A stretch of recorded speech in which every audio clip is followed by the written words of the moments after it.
Welcome learning machines to another video. In this video I'm going to do two things at once. I'm going to be lifting weights and teaching you the fastest way to make money on ClickBank, okay? I've made thousands of dollars with ClickBank alone. With every funnel I do, I monetize in more than one way. And I know I look pretty weak right now, but we're just going to get into this. I don't like unmotivated people. If you're an unmotivated person, that means you're not going to watch this video till the very end. So click off now if you're not going to watch this video till the very end, because guess what?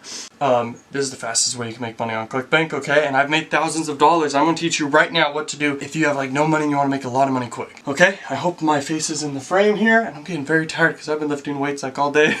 But yeah, let's get it.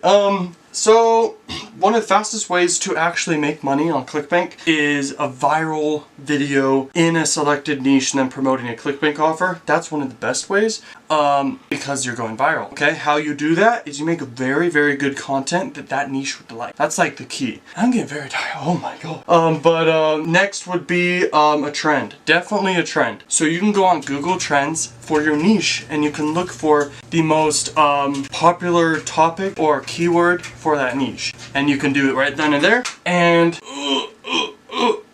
then you just literally make a video about that trend, maybe combine it with really good content, which is the best thing you should do. You shouldn't do quality over quantity. I do a lot of quantity before the videos I've been doing now, and no quality at all. And I can tell you from experience, do not do that, trust me. And then by far this is the third way, the very best way to make a lot of money on ClickBank or any other method in affiliate marketing in general is paid ads. I do paid ads every day, thousands of dollars into ads every single day. I can tell you right now that's the quickest way because you have control. When you're posting or uploading a video on YouTube like the one I'm doing now, you have no control whether it goes viral or not. Yes, you can do backlinks, you can hire bots to like the video and comment on the video and watch it all the way through, but I can tell you right now, man, that's not the way to do it, okay? It's best to be in control of what's going on in your business, and especially in your financial life. You need to be in control. So basically that's it, and check out new stuff in the description, and I will see you in the next video. Peace out.